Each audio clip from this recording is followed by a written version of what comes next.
Aujourd'hui, je vous présente les nouveautés 2024 que j'aimerais avoir sous le sapin cette année.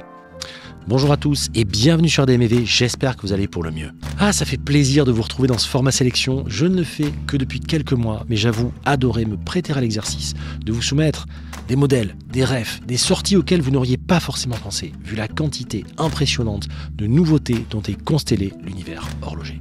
Et 2024 ne déroge pas à la règle. On a encore assisté à un déluge de nouveaux modèles. Tantôt réédition, tantôt vraies nouveautés, collab, variation de matériaux, de cadrans, évolution de modèles. Il y en a vraiment eu pour tous les goûts. Et là, juste avant les fêtes, j'avais envie de vous proposer une sélection de 6 montres qui m'ont interpellé cette année. Alors bien sûr, la liste est tout sauf exhaustive et j'aurais pu vous en proposer 10 fois plus. Mais vous le savez mieux que quiconque, la vie est faite de choix. Et parce qu'il en faut pour toutes les bourses, dans cet épisode, je vais vous proposer cette montre de la plus accessible à la plus onéreuse de la sélection. On va donc monter graduellement. Et d'ailleurs, n'hésitez pas à me donner votre liste gagnante dans les commentaires. Je serais très curieux de le connaître. Et dites-moi les pièces qui vous ont interpellé parmi celles que je vous propose dans la sélection. Avant de commencer, sachez que cet épisode est comme d'habitude disponible en version audio sur toutes les plateformes de podcast, mais également en vidéo sur ma chaîne YouTube Démontrez-vous. Si vous aimez la chaîne et son contenu, n'hésitez pas à liker, à vous abonner et à activer les notifications pour ne rien louper et pour aider DMV à progresser, car vous le savez, c'est la meilleure façon de me donner de la force. Pour rappel, n'hésitez pas à me poser vos questions en MP via le compte Instagram Démontrez-vous. Chaque semaine, comme vous le savez, j'en sélectionne une et j'y réponds en début d'épisode. Mais voici tout de suite la question de la semaine. Question de The Cross posée directement en commentaire sur Apple Podcast. Salut Edouard. Ne penses-tu pas que l'explosion du prix des marques reste l'un des ou le facteur déterminant qui ouvre les portes d'autres marques et en referme d'autres ? De fait, s'agit-il d'une contrainte ou au contraire d'une ouverture ? Alors déjà, merci pour ton commentaire 5 étoiles, ça fait super plaisir. Et je vous invite tous à faire de même. C'est une très bonne question que beaucoup d'entre nous se posent. J'ai d'ailleurs souvent évoqué lors d'épisodes en compagnie d'amateurs, de distributeurs, de créateurs ou de repreneurs de marques. Tout d'abord, je pense qu'il ne faut pas confondre prix et valeur. Pas mal de marques, un peu déconnectées de leur marché, en quête d'image, de prestige, ont eu tendance à partir du raisonnement simpliste que pour augmenter la valeur perçue d'un produit, il suffisait juste d'en gonfler le prix. Mais malheureusement, ce n'est pas si simple. Ça ne marche pas comme ça. Et surtout, si on n'a rien de nouveau à proposer dans son offre, que ce soit en amélioration technique, en expérience client ou en qualité. Et ça peut même s'avérer terriblement contre-productif et destructeur. On l'a d'ailleurs constaté depuis ces dernières années pour pas mal de marques challenger qui ont voulu se hisser à la hauteur des plus grands succès et qui ont imité non seulement la politique de prix et d'augmentation, mais aussi la notion de rareté sur le marché, créant bien souvent une bulle factice, et ce, sans inspiration et sans amélioration. Et pendant ce temps, comme un alignement des planètes, pléthore de nouvelles marques sont arrivées sur le marché avec une offre large, riche, des nouveautés, une proximité avec leurs clients, une véritable expérience et cerise sur le gâteau pour beaucoup moins cher. Donc oui, certaines grandes marques paient les pots cassés d'une gestion tarifaire hasardeuse et décorrélée du marché. Car un amateur, ce n'est pas seulement une ligne de profit sur un tableau Excel. C'est une personne qui met beaucoup d'émotions dans un achat hyper impliquant. Et ça, certaines marques feraient bien de s'en rappeler. J'espère avoir répondu à ta question. Et ça me fait une transition toute trouvée pour vous annoncer le retour du Timefest Volume 2.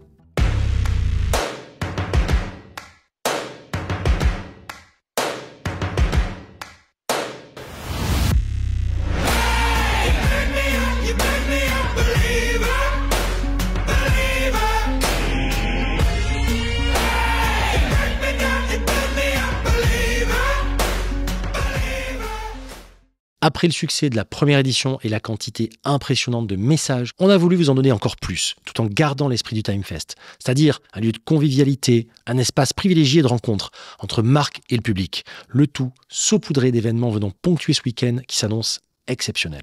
Je ne peux pas vous en dire plus pour l'instant, on revient vers vous en janvier, mais je voulais déjà vous mettre en appétit avant le festin qui vous attend. En revanche, ce que je peux vous dire, c'est que ça se passera au stade Matmut à Bordeaux les 17 et 18 mai 2025, oui vous avez bien entendu, dans un stade. 17-18 mai 2025, on vous réserve beaucoup de surprises. On parlait d'expérience juste avant, et bien là, vous n'êtes pas prêts, vous allez être servis. Allez, on passe sans plus attendre au cœur de notre épisode. Quelles sont les pièces que j'aimerais avoir sous le sapin cette année ? C'est parti !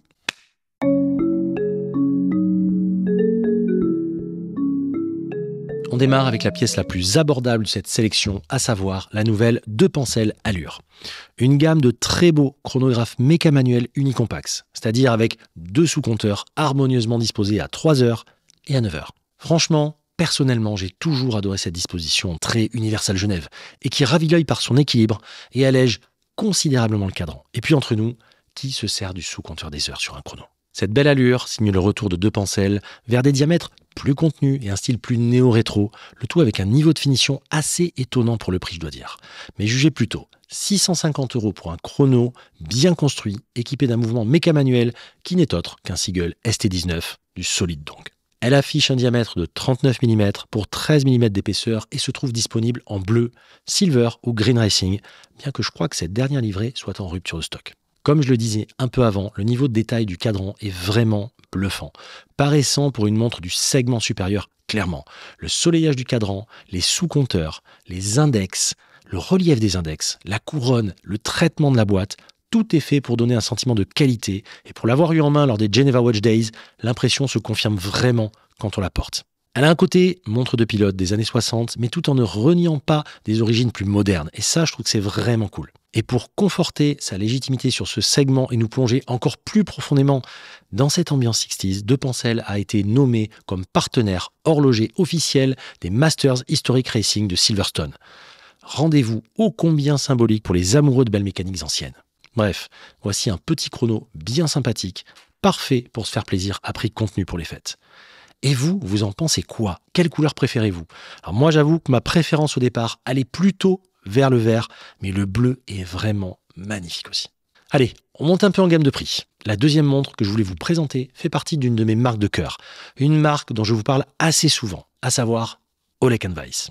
Et là, il s'agit de la toute nouvelle OW M52 AU pour All Units. Vous le savez, pour moi, OW est un véritable cas d'école de reprise de marque. En effet, l'exercice de la faire revivre et même évoluer sans trahir ses origines n'était pas un exercice facile. En effet, si vous twistez trop les montres, vous en perdez l'ADN, et si vous ne vous contentez que de copier le passé, vous ne permettez pas à la marque de trouver une place solide dans le paysage horloger contemporain. Mais là, je dois avouer que ça a été fait avec passion et talent. Avant de vous la présenter, petit rappel sur la marque. OW est une marque zurichoise au pédigré impressionnant, né en 1956 de l'association de deux amis, Joseph Olek et Albert Weiss. D'abord distributeurs de montres au sein de leur petit comptoir de vente à Zurich, ces derniers décident rapidement de lancer leur propre marque dès l'année suivante, originellement nommée OWZ pour Olek & Weiss, Zurich tout simplement. La marque deviendra alors OW en 1959. Fait marquant et véritable innovation pour l'époque, OW est en 58 la première marque horlogère suisse de vente par correspondance. Une véritable révolution pour l'époque. Mais OW, c'est aussi la première marque à proposer des montres étanches 1000 mètres dès 1964, à l'heure où Rolex ou encore Omega proposaient une étanchéité de 300 mètres. Une prouesse possible grâce à la conception du boîtier monobloc Triple Safe. S'ensuit pendant plusieurs décennies des collections de montres professionnelles pour l'armée au sol, l'aviation, la plongée professionnelle et même la conquête spatiale.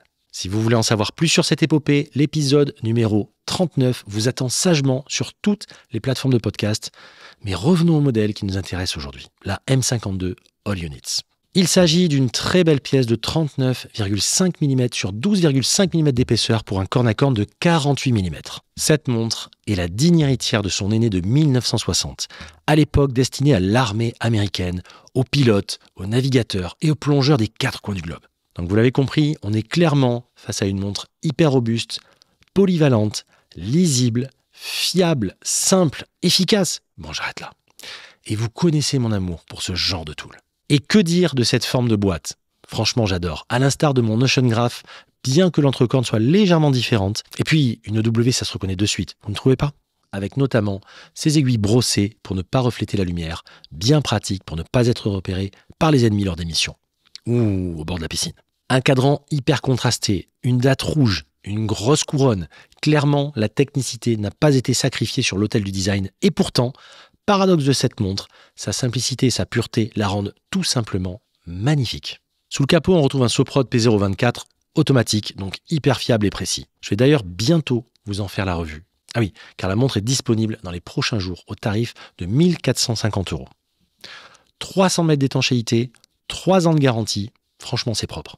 Et puis, petit détail fait bien plaisir, la boîte en acier 316L fabriquée dans le Jura suisse. Mais je vous en parle très bientôt. Je devrais la recevoir dans les prochains jours. Encore une pièce qu'il va être difficile de rendre. Allez, on passe à la suivante, une montre récemment sortie et qui m'a mis une bonne grosse claque lorsque je l'ai découverte au Geneva Watch Days fin août dernier, la nouvelle Awake Collection Sunmai. C'était dur, c'était hyper dur lorsque je les ai vues fin août, car elles étaient sous embargo. Je traduis, elles ne devaient pas être montrées au grand public avant leur sortie. Et moi, je voulais la partager avec vous, mais je pouvais pas. Franchement, c'était super difficile. Alors pour résumer, la Sunmai de chez Awake signe une grosse évolution. On peut même dire une rupture avec ses précédentes productions.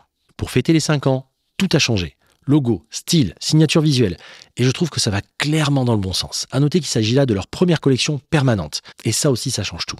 Et cette nouvelle pièce de 39 mm est déclinée en 4 couleurs de cadran qui ont la particularité d'avoir été façonnées à la main selon la technique millénaire du Sunmai, l'art vietnamien de la laque naturelle poncée et magnifiée par l'application subtile de feuilles d'argent pur. Et le résultat est tout simplement éblouissant et je pèse mes mots.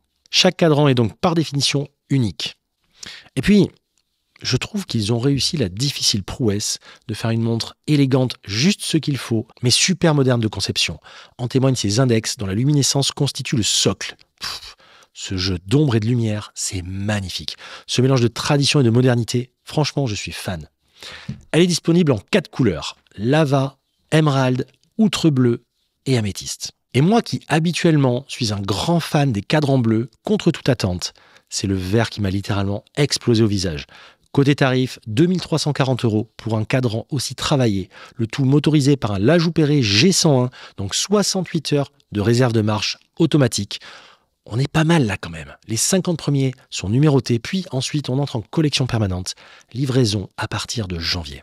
Et vous en pensez quoi? Dites-le moi en commentaire, je serais curieux de connaître déjà là ce que vous en avez pensé et aussi de savoir la couleur qui vous plaît le plus. Moi perso, c'est tout trouvé, c'est la verte. Allez, on passe à la suivante, un de mes coups de cœur 2024 dans cette gamme de prix, le genre de pièce qui sort un peu de ce que j'aime habituellement, mais justement c'est aussi pour ça qu'elle m'interpelle autant. Il s'agit de la VPC, Venustas per Constantiam, qui veut dire en latin la beauté par la constance. Et de la beauté, elle en a à revendre cette VPC type 37 HW pour Handwound, comprenez, remontage manuel. Mais c'est quoi VPC? C'est d'abord l'association de 4 personnes. 4 personnes, ça vous rappellerait pas quelque chose? Thomas van Straten en tant que founder. Il fut entre autres revendeur vintage à Amsterdam et fut aussi une plume de choix pour Fratello. Max Resnick, lui, c'est la partie design du projet. Samuel Becker pour tout l'aspect typographie. Et enfin, Morgan Sainz, photographe littéralement obsédé du détail pour notre plus grand plaisir. Morgan devrait d'ailleurs faire partie de mes invités 2025. C'est dans les cartons, je vous en parle bientôt, je vous dis ça. En découle une montre qu'ils désignent eux-mêmes comme une GADA. On en a déjà parlé dans l'émission, Go Anywhere, Do Anything, une montre avec laquelle on peut tout faire. Avec le claim suivant, A tool watch that doesn't look like a tool. Une montre-outil qui ne ressemble pas à une montre-outil. Ça a le mérite d'être clair. 37,5 mm, donc juste parfait. Cadran grainé du meilleur effet. Typographie VPC très esthétique, contribuant à la présence et à l'élégance du cadran. Petite seconde à 6 heures. Index Lumi non cerclé, boîte assez fine de 9,8 mm, 7,8 sans le saphir, ce qui est pas mal du tout, surtout si l'on ajoute à cela les cornes dont le tombé semble parfait pour bien épouser la plupart des poignets. Je dois avouer que quand je l'ai vue, presque tout m'a séduit sur cette montre. Et je me suis même demandé si elle ne faisait pas écho à des pièces que j'aimais déjà dans le paysage horloger. J'ai cherché, je me suis creusé la tête, j'ai dit mais cette montre me parle, elle me dit quelque chose. Et puis j'ai trouvé. Il s'agit de Laurent Ferrier bien sûr. Souvenez-vous, lors des Watches and Wonders, je vous avais parlé de mon coup de cœur pour la Laurent Ferrier Sport Auto 40. Bon, il y a pire comme rêve, non? On sent les hommes de goût, les esthètes derrière ce projet, terriblement bien travaillé. La typo du cadran étalée et élégante, le grainé, la petite seconde à 6 heures et surtout le bracelet me font donc penser à certaines productions Laurent Ferrier, ce qui n'enlève rien à son charme, bien au contraire, car cette pièce a malgré tout sa propre personnalité et n'imitant rien. Elle emprunte seulement, selon moi, certains codes esthétiques d'une marque inaccessible pour beaucoup d'amateurs. Donc globalement, bonne nouvelle. Je pense sincèrement que je pourrais vraiment me laisser tenter par cette pièce en 2025, tant je la trouve réussie. Chaque fois que je la vois, elle me fait le même effet. Il se passe vraiment quelque chose. Je pense que quand je vais recevoir Morgan, il va falloir qu'il me fasse essayer la sienne parce que ça m'interpelle vraiment. Et ça faisait longtemps que ça m'était pas arrivé. Le premier batch de 300, je pense que c'est 300 par couleur, sera livré à partir de février-mars 2025 en contrepartie de la somme de 3 000 €. Elle abrite un Sellita SW216 en finition top, certifié chronomètre. Pour tout vous dire, la seule chose qui me plaît un peu moins dans cette pièce est le fait qu'elle soit à remontage manuel justement. Mais ça, c'est vraiment une affaire de goût. Ce n'est pas un inconvénient en soi. Perso, je préfère les automatiques, permettant au passage d'avoir une couronne vissée plus efficace et plus durable. Alors oui, je sais, certaines manuelles ont une couronne vissée, dont celle-là d'ailleurs, mais je doute que ce soit bon à long terme et pour l'étanchéité et pour le pas de vis, parce que la manipuler tous les 2 jours ou tous les jours pendant des années, dévisser, revisser, va prématurément abîmer le joint et prématurément, à mon avis, abîmer, dégrader le pas de vis et faire aussi rentrer théoriquement des poussières et des saletés et l'humidité. Donc je trouve que c'est pas le meilleur moyen pour un manuel d'avoir une couronne vissée, mais ce n'est que mon avis. Mais bon, le cœur ayant ses raisons que la raison ignore, je serai capable de franchir le pas en faisant fi de ce point. Et vous, vous en pensez quoi de cette belle VPC type 37HW? Êtes-vous comme moi sous son charme? Dites-le moi en commentaire. Mais moi en tout cas, je vous dis, c'est vraiment un de mes plus gros coups de cœur 2024. Et il n'est pas impossible qu'elle soit à mon poignet en 2025. La suivante fête un anniversaire très important pour sa marque. Il s'agit de Grand Seiko qui célèbre les 20 ans de son mythique calibre Spring Drive 9R. Le 9R, c'est le mouvement qui associe avec talent la précision du quartz avec la noblesse mécanique. Et ce, avec une précision de plus-moins 1 seconde par jour. On parle même de plus-moins 15 secondes par mois. Les mecs sont là. Et comme si ça suffisait pas à planter toutes les autres marques, Grand Seiko est également un des maîtres incontestés en matière de travail sur les cadrans. Et là, celui-ci fait très, très mal. En effet, il est non seulement texturé, mais il est aussi fumé. Mais écoutez la lecture que Grand Seiko nous offre du rendu de ce cadran, de l'objectif de la création de ce cadran, c'est tout simplement du grand art, c'est tout simplement Grand Seiko. Le dégradé du cadran évoque le phénomène du lever du soleil. Le paysage escarpé de la chaîne de montagne Otaka se pare d'une teinte rouge vif, tandis que la lumière de l'aube fait resplendir les feuillages d'automne émergeant de l'obscurité matinale. Ce superbe paysage est représenté par une couleur rouge foncé à la périphérie du cadran qui éclaircit progressivement vers le centre. Grand Seiko, c'est vraiment un autre monde. 2025 sera d'ailleurs pour moi l'occasion de m'en offrir une, mais je vous en reparlerai. Revenons sur la pièce du jour, une harmonieuse boîte en acier de 38,5 mm sur 43,7 de corne à corne et une épaisseur de 10,2 mm. Voilà des proportions comme je les aime. Le 9R offre une confortable réserve de marche de 72 heures, très pratique lorsqu'on porte ses montres en alternance, c'est-à-dire, comme nous tous. Édition limitée à 700 pièces, disponible au tarif de 9 200 €. Je ne sais pas pour vous, mais je pense que Grand Seiko fait partie de ces manufs qui étaient jusqu'alors dans l'ombre des géants et qui vont littéralement exploser dans les prochaines années. En tout cas, c'est tout ce que je leur souhaite. Ils sont tellement alignés avec le sens de l'histoire, à savoir un savoir-faire, des compétences qui leur sont propres, un soin extrême apporté aux pièces, une finition de dingue et surtout un service client à la hauteur, le tout avec beaucoup de passion. Je pense que tous les éléments et toutes les clés sont là pour que Grand Seiko connaisse une belle explosion et c'est vraiment ce que je leur souhaite. À ce titre, si vous ne l'avez pas encore fait, je vous conseille vraiment d'écouter l'épisode de podcast ainsi que la courte vidéo de présentation de 3 pièces tournée à la boutique Grand Seiko Place Vendôme début septembre, disponible sur ma chaîne YouTube et sur toutes les plateformes de podcast. Bien sûr, comme toujours, je vous mets tous les liens en description. Et vous en pensez quoi? Allez, on monte encore d'un cran côté tarif. Vous êtes prêts? La dernière de ma sélection est beaucoup plus mainstream, mais quelle gueule! Je parle bien sûr de l'Omega Seamaster Diver Bronze Gold sur titane. En fait, je me rends compte que c'est une sélection de cadrans de fou cet épisode. J'aimais déjà beaucoup la version titane édition 007, mais là avec cette Diver Bronze Gold, ils ont fait très très fort. Regardez-moi ce cadran grainé, réalisé en aluminium sablé, donnant l'impression d'être fumé, alors qu'en réalité il est juste bombé, apportant encore plus de profondeur à l'ensemble. Sans parler de ces index un peu tungstène, noircis comme ils les appellent, qui font ressortir le lumi et contribuent à cette très belle lisibilité. Les aiguilles, quant à elles, sont en bronze gold 18 carats. Mais qu'est-ce qu'elle est belle cette montre, avec ce cadran qui en offre tant à regarder, on ne sait même plus où donner de la tête. Vraiment, je trouve qu'Omega a franchi un cap très important en termes de qualité et en qualité de cadran, de polissage, de brossage. Ces 10 dernières années, c'est assez impressionnant. Bravo, franchement. Si l'on ajoute à cela le très beau calibre Omega 8806 certifié Master Chronometer, là on est vraiment très bien. Titane oblige, la montre affiche un poids plume de 109 grammes, mais attention, dans sa version avec le bracelet titane, pourtant très massif en maille milanaise, c'est généralement pas ce qu'il y a de plus léger, 109 grammes avec le bracelet. Ça me fait penser, je me suis amusé à peser ma Mat Picobello titane, que voilà, cette semaine, je l'ai pesée pour voir, et vous savez combien elle affiche sur la balance ? Seulement 63 grammes sur cuir. Incroyable. Et je parle même pas du confort. Franchement, quand j'ai vu le poids, j'en croyais pas mes yeux. Mais revenons à notre Seamaster. Côté pile, j'adore son look, son cadran, le travail du brossé sur la boîte, la qualité du calibre. Mais côté face, je trouve cependant un inconvénient pour cette gamme de prix.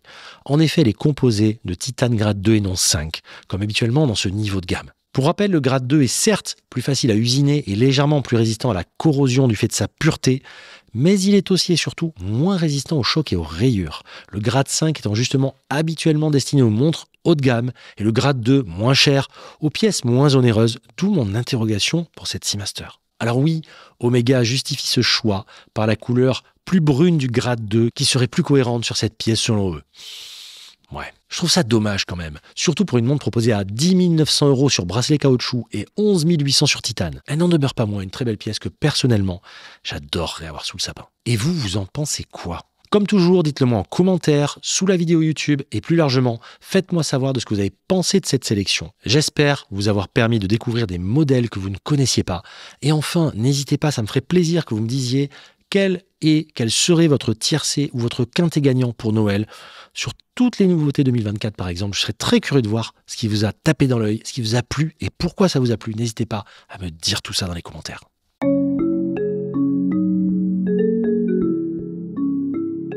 Et voilà, comme à chaque fois, il n'est de bons amis qui ne se quittent. L'épisode touche à sa fin, j'espère qu'il vous a plu.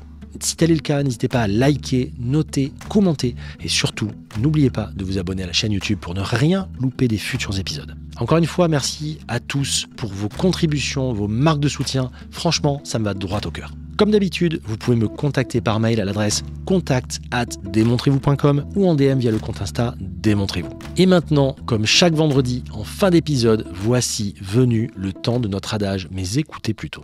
La façon dont vous escaladez une montagne est plus importante que d'en atteindre le sommet. Yvon Chouinard, le fondateur de Patagonia. Je vous laisse méditer là-dessus. Je vous dis à vendredi prochain dès 6h et surtout et comme toujours, portez ce que vous aimez. Ciao!